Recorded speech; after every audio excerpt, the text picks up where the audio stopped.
Hello students, स्वागत है आपका हमारे यूट्यूब चैनल में।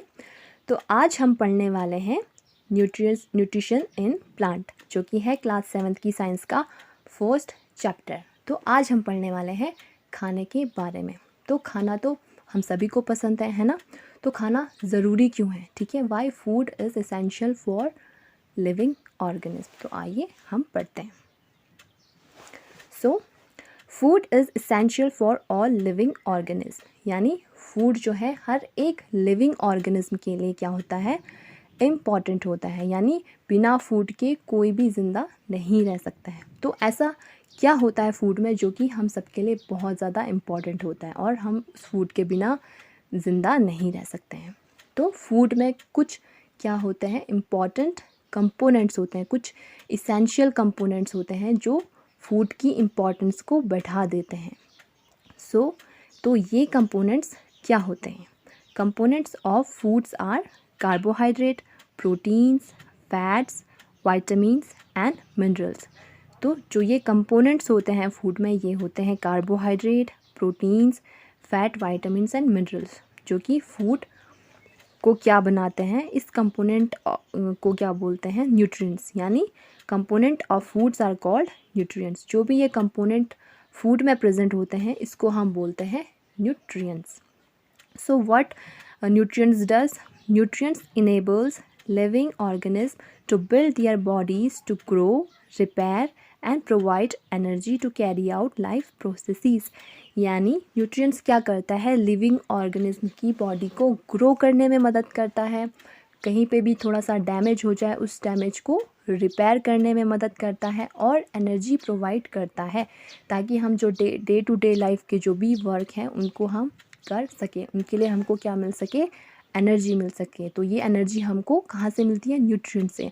इसलिए अब हमने जान लिया कि हमारे लिए फूड क्यों इम्पॉर्टेंट है। ठीक है, हम ये तो जान लिया कि फ़ूड इम्पॉर्टेंट क्यों है, बट अब हम ये जानते हैं कि फ़ूड हमको मिलता कहाँ से है। ठीक है, अब कुछ लोग बोलेंगे भाई फूड तो हम खुद से बनाते हैं, घर में मम्मियाँ लोग खुद से बनाते हैं, लेकिन ऐसा नहीं है। फूड के लिए भी हमको किसी और चीज़ों पे डिपेंड रहना पड़ता है। तो वो क्या स्पेशल चीज़ें हैं? तो वो हैं आपके प्लांट्स। ठीक है, तो हमको तो प्लांट्स पे निर्भर रहना पड़ता है फूड के लिए, बट प्लांट के केस में ऐसा नहीं होता है। मोस्ट ऑफ जो प्लांट होते हैं दे आर सेल्फ डिपेंडेंट, यानी वो अपना फूड खुद से बना सकते हैं। अब हम देखते हैं mode of nutrition in plant, यानी प्लांट अपना खाना किस प्रकार से लेते हैं। तो ये न्यूट्रिशन के तौर पे हम प्लांट को दो तरीके से बोलते हैं, एक होता है ऑटोट्रॉप्स, एक होता है हेट्रोट्रॉप्स। अब ये ऑटोट्रॉप्स क्या होता है? ऑटो मीन्स सेल्फ, यानी खुद से, और ट्रोपोज मीन फूड, खाना, यानी जो अपना खाना खुद से बनाए उनको हम बोलते हैं ऑटोट्रॉप्स। ठीक है, और हेट्रोट्रॉप्स क्या होता है? हेट्रो मीन्स अदर, यानी जो अपना खाना खुद से नहीं बनाते हैं, और ट्रोपोज मीन फूड, यानी जो अपना खाना खुद से नहीं बनाते हैं। तो हमने दो तरीके के प्लांट्स देख दिए, autotrophs and the heterotrophs. Autotrophs जो अपना खाना खुद से बना सकते हैं, हेट्रोट्रॉप्स जो अपना खाना खुद से नहीं बना सकते हैं।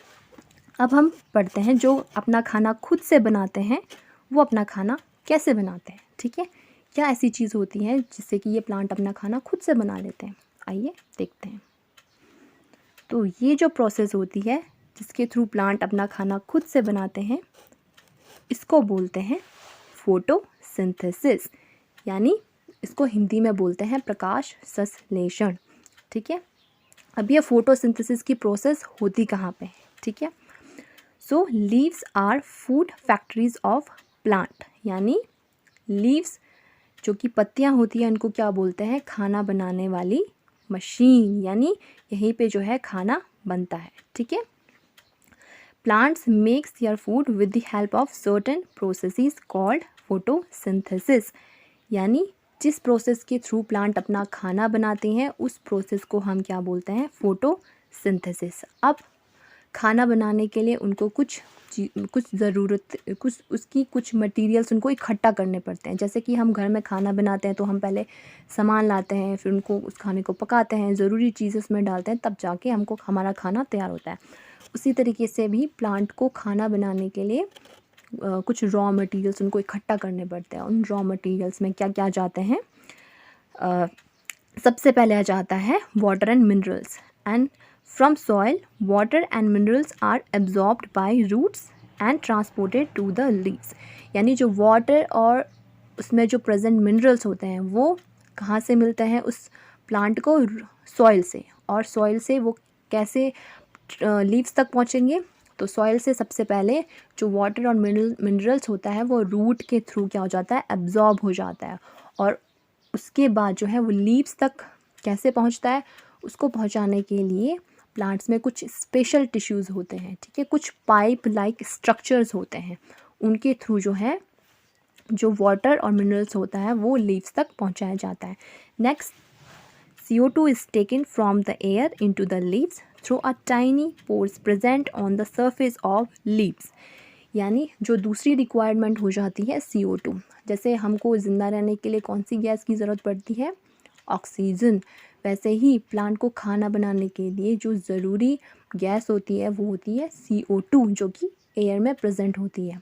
और खाना बनाने वाली जगह कौन सी होती है प्लांट में? लीव्स। तो CO2 जो है एयर से लीव्स में पहुंचती है, ठीक है। अब कैसे पहुंचती है?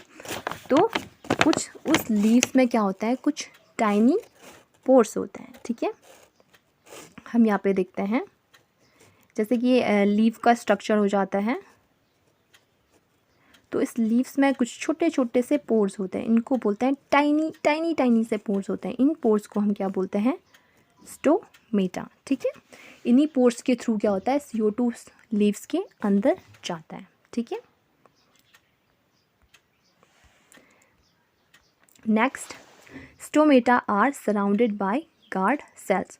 तो जो ये लीव्स में जो ये स्टोमेटा टाइनी पोर्स जैसे स्टोमेटा होते हैं, तो उसमें भी जो है इसके चारों ओर से क्या होते हैं? आपके कुछ स्पेशल सेल्स होते हैं, इनको बोलते हैं गार्ड सेल्स, ठीक है।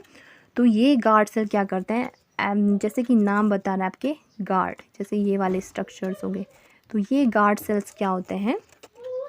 इस स्टोमेटा को प्रोटेक्ट करते हैं, ठीक है। Water and minerals are transported to the leaves by the help of pipe like structure called vessels. यानी जो वाटर और मिनरल्स ट्रांसपोर्ट होते हैं लीव्स से, कुछ पाइप लाइक स्ट्रक्चर्स होते हैं, इन स्ट्रक्चर्स को हम क्या बोलते हैं? वेसल्स, ठीक है। और इन वेसल्स के थ्रू जो है वाटर जो है लीव्स तक पहुंचता है। लीव के अलावा these vessels transport water plus minerals from the roots to the leaves, stems, branches and the other parts। यानी ये वाटर प्लांट के अदर पार्ट्स में भी जाता है, ठीक है। जैसे कि स्टेम्स हो गया, लीव्स हो गया, और जो भी प्लांट के अदर हिस्से हैं, अदर पार्ट्स हैं, वहाँ तक ये वेसल्स क्या करता है? वाटर की रिक्वायरमेंट्स को पूरा करता है। यहाँ पे आप देख सकते हैं ये गार्ड सेल्स हैं, और ये छोटे छोटे से जो पोर्स दिख रहे हैं इनको हम क्या बोलते हैं? स्टोमा, ठीक है, स्टोमा। और जब जो है CO2 की रिक्वायरमेंट होती है लीव्स को, तब ये स्टोमेटा क्या कर देता है? खुल जाता है। इसको हम क्या बोलते हैं? Stomatal opening. और जब इसकी रिक्वायरमेंट नहीं होती है तो स्टोमेटा क्लोज हो जाता है, ठीक है। अब हमने यहाँ पे देखा फोटोसिंथेसिस की रिक्वायरमेंट्स। इसमें क्या क्या जाता है? Water, CO2, sunlight, chlorophyll. अब वाटर और CO2 तो हमने देख लिया। तीसरी एंड द मोस्ट इम्पॉर्टेंट जो चीज़ होती है, जो रिक्वायरमेंट्स होती है, दैट इज़ द सनलाइट। यानी सन से निकलने वाली एनर्जी, ये बहुत बहुत बहुत इम्पॉर्टेंट होती है, क्योंकि बिना सनलाइट के प्लांट्स अपना खाना बिल्कुल भी नहीं बना सकते हैं, ठीक है। तो इन सनलाइट्स की ज़रूरत बहुत ज़्यादा ज़रूरी होती है। नेक्स्ट जो होता है क्लोरोफिल। अब ये क्लोरोफिल क्या होता है? Leaves of plants contain certain pigments to capture energy from the sunlight, ठीक है। जो प्लांट्स की लीव्स होती है इसमें कुछ कलरफुल पिगमेंट्स होते हैं, ठीक है, कलरफुल पिगमेंट्स होते हैं। ये क्या करता है? जो सन से एनर्जी निकलती है, सनलाइट की जो एनर्जी निकलती है, उनको कैप्चर कर लेते हैं, इनको क्या कर लेते हैं? कैप्चर कर लेते हैं। And leaves having green pigment is called as chlorophyll. और इन्हीं पिगमेंट में से जो एक ग्रीन कलर का पिगमेंट होता है उसको हम बोलते हैं क्लोरोफिल, ठीक है। तो क्लोरोफिल क्या होता है? इन्हीं पिगमेंट में से क्या होता है? एक ग्रीन पिगमेंट होता है, जो कि क्या करता है? सनलाइट की एनर्जी को कैप्चर कर लेता है, ठीक है। इसके अलावा भी रेड ब्राउन जो है पिगमेंट्स होते हैं जो कि डिफरेंट प्लांट्स की लीव्स में प्रेजेंट होता है। ठीक है, अब हम देखते हैं कि ये फोटोसिंथेसिस की प्रोसेस होती कैसे है। ठीक है, यहाँ पे आप देख सकते हो ये है लाइट एनर्जी। ठीक है, ये लाइट एनर्जी है और ये सन से क्या मिल रही है, इस प्लांट की लीव्स में ये एनर्जी पड़ रही है।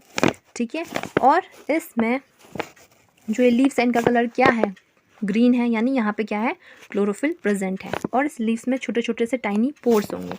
इन पोर्स को हम क्या बोलेंगे, स्टोमेटा। यहाँ से क्या होगा, जो एयर में मौजूद जो कार्बन डाइऑक्साइड है वो स्पोर्स के थ्रू अंदर चली जाएगी। ठीक है, सनलाइट भी चली गई, कार्बन डाइऑक्साइड भी चली गई, और सनलाइट किसके थ्रू, क्लोरोफिल ने इसकी एनर्जी को कैप्चर कर लिया। अब यहाँ पे कौन सी प्रोसेस हो जाएगी, फोटोसिंथेसिस। ठीक है, तो यहाँ पे ये प्रोसेस दी गई है, CO2 plus water in the presence of sunlight and chlorophyll will form food plus oxygen. इसके अलावा फूड के अलावा जो बहुत ही इम्पॉर्टेंट जो गैस मिलती है ऑक्सीजन, जो कि हम सबके लिए बहुत ज़्यादा ज़रूरी होती है, ये भी ये प्लांट्स देते हैं। सो इसीलिए बोलते हैं ज़्यादा से ज़्यादा प्लांट्स को लगाया करो। ठीक है, अब हम देखते हैं plants form food in the form of carbohydrate. ठीक है, प्लांट्स अपना खाना जो उनका फूड बनता है वो किस फॉर्म में बनता है, कार्बोहाइड्रेट, जो कि हमने इम्पॉर्टेंट्स क्या देखा है, कंपोनेंट ऑफ फूड में। ठीक है, इम्पॉर्टेंट कंपोनेंट में से क्या जाता है, कार्बोहाइड्रेट, जो कि प्लांट बनाते हैं। तो ये कार्बोहाइड्रेट किनका बना होता है, carbohydrate are made up of carbon, hydrogen and oxygen. Carbohydrate किनका बना होता है, carbon, hydrogen and the oxygen. Other component of foods are synthesized by plants are protein and fats।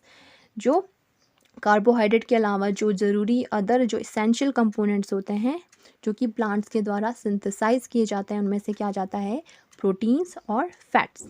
Proteins contain nitrogen, plants can't use atmospheric nitrogen directly. यानी जो proteins जो कि plants के द्वारा सिंथेसाइज किया जाता है, जो उसमें से क्या होता है, उस प्रोटीन में क्या होता है, नाइट्रोजन होता है। ठीक है, और जैसे कि अमीनो एसिड्स में भी नाइट्रोजन प्रेजेंट होता है, तो ये भी इम्पॉर्टेंट हो गया। लेकिन प्लांट जो है इस एटमॉस्फेरिक जो नाइट्रोजन है उसको डायरेक्टली नहीं ले सकता है। ठीक है, वो अनेबल होता है एटमॉस्फेरिक नाइट्रोजन को लेने के लिए। तो ये नाइट्रोजन मिलता कैसे है, तो micro organism present in soil convert atmospheric nitrogen into the organic form that plant can utilize as food। तो फिर जो सॉइल में कुछ माइक्रोब्स जो प्रेजेंट होते हैं, ये क्या करते हैं, जो एटमॉस्फेरिक नाइट्रोजन है उसको ऑर्गेनिक फॉर्म में बदल देते हैं, जैसे कि नाइट्रेट, नाइट्राइट, इनमें इसको बदल देते हैं, जिसको कि प्लांट्स आसानी से यूज़ कर सकता है। ठीक है, तो जैसे माइक्रोब्स इस एटमॉस्फेरिक नाइट्रोजन को कन्वर्ट करेगा, ठीक है, तो प्लांट्स उस ऑर्गेनिक फॉर्म को उसको आसानी से एब्जॉर्व कर सकता है सॉइल से। ठीक है, इस प्रकार उसको नाइट्रोजन भी मिल जाता है। ठीक है, तो हमने ये तो देखा कि जो प्लांट्स अपना खाना खुद से बना लेते हैं। अब हम देखते हैं जिनको कि हम ऑटोट्रॉप्स भी बोलते हैं, है ना। तो अब हम देखते हैं other modes of nutrition in plants, और कौन कौन से मोड्स होते हैं जिनसे कि प्लांट्स अपना खाना ले सकते हैं। तो हमने जो अपना खाना खुद से बनाते हैं उनको ग्रीन प्लांट्स भी बोलते हैं, यानी वो अपना खाना खुद से बना सकते हैं by the process of photosynthesis. इसका एग्जांपल क्या जाता है, एल्गी। ठीक है, एल्गी ये क्या होता है, ग्रीन कलर का होता है, और ये भी अपना खाना खुद से बना लेता है। जो सेकंड होता है हेटेरोट्रॉप्स, जो कि हमने अभी देखा, जो अपना खाना खुद से नहीं बना सकते हैं। तो इनमें क्या क्या आ जाते हैं, तो इनमें आ जाते हैं जो अपना खाना खुद से नहीं बना सकते, ऑब्वियसली उनको खाने के लिए किसी और प्लांट्स पे निर्भर रहना पड़ेगा, है ना, कोई और तरीका अपनाना पड़ेगा, सर्वाइव तो करना ही है, खाना भी ज़रूरी होता है। तो ये कौन कौन से तरीके होते हैं तो इनमें आ जाता है पैरासाइट। पैरासाइट मीन्स जो किसी की बॉडी पे रहता है, ठीक है, किसी और से अपना खाना गेन करता है। ठीक है, तो इस they obtain food from the host, यानी वो किसी और प्लांट से अपने खाने को ऑब्टेन करता है। इसका एग्जांपल क्या आ जाता है, कुस्कुटा। कुस्कुटा क्या है, एक एक बेल जैसा होता है। तो ये किसी की ट्री पे जो है ऐसे लपेट लेता है, वहाँ से अपना खाना, रेडीमेड खाना उसको वहाँ से मिलता जाता है। ठीक है, इस प्रकार ये अपना खाना लेता है। दूसरा होता है इंसेक्टिवोरस। अब आप ये सोच रहे होंगे कि क्या प्लांट एनिमल को खा सकता है? तो हाँ बिल्कुल, जो कुछ प्लांट्स ऐसे होते हैं जो कि अपना खाना लेते हैं बाय कंज्यूमिंग द इंसेक्ट, यानी वो इंसेक्ट को भी खा जाते हैं। तो इनको हम बोलते हैं इंसेक्टिवोर्स, ठीक है। तो इसमें आ जाता है आपका एक पिचर प्लांट, ठीक है। पिचर प्लांट जो होता है तो वो क्या करता है, उसमें एक जग लाइक अपीयरेंस होता है। तो जैसे कोई भी इंसेक्ट आ जाता है तो वो झट से अपना मुंह बंद कर लेता है और उस इंसेक्ट को निगल लेता है, ठीक है, उसको अपना खाना बना लेता है। तो थर्ड होता है आपका सैप्रोफाइट, ठीक है। Saprophyte they obtain food from the dead and decay material, यानी जो जो चीज़ें ख़राब हो जाती हैं, डेड वाली चीज़ें होती हैं, उनसे ये अपना खाना लेते हैं सैप्रोफाइट्स, ठीक है। इसका एग्जांपल हो जाता है फंजाई, ठीक है। फंजाई आपने देखा होगा जो कि अचार वगैरह पे लग जाती है, कोई भी कपड़े जो गंदे हो जाते हैं, सड़ बड़ जाते हैं, उन चीज़ों पे ये फंजाई उग जाते हैं और अपना खाना क्या करते हैं, उनसे ले लेते हैं, ठीक है। और नेक्स्ट होता है सिम्बायोसिस। सिम्बायोसिस माने सिम मीन्स टुगेदर, यानी जो plants some plants live together for food and shelter, यानी जो खाने और रहने के लिए एक दूसरे पर निर्भर करते हैं, ठीक है। इसका एग्जांपल आ जाता है लाइकेन्स। लाइकेन्स किससे बनता है? फंजाई और एल्गी, यानी फंजाई और एल्गी जब एक दूसरे पे डिपेंड होंगे, ठीक है, और जो उनके बीच जो रिलेशनशिप होगा उसको हम बोलते हैं सिम्बायोसिस। तो फंजाई से एल्गी को क्या मिलता है और एल्गी से फंजाई को क्या मिलता है? फंजाई जो है वो जो है शेल्टर प्रोवाइड करता है, रहने के लिए जगह देता है एल्गी को, और एल्गी बदले में, क्योंकि एल्गी तो अपना खाना खुद से बना लेता है, तो एल्गी क्या देता है? खाना देता है आपके फंजाई को, ठीक है। तो हमने ये मोड्स देखे, हेटरोट्रॉप्स में क्या क्या मोड्स देखे, पैरासाइट, इंसेक्टिवोर्स, सैप्रोफाइट्स एंड सिम्बायोसिस, ठीक है। तो आपको कैसा लगा बच्चों आज का सेशन? अगर आपको ये वीडियो पसंद आया हो और आप चाहते हो ऐसी वीडियो मैं आगे भी लाते रहूं, तो इस चैनल को लाइक करें, सब्सक्राइब करें और ज़्यादा से ज़्यादा आप इस चैनल को शेयर करते रहें, ठीक है। And keep learning. Thank you.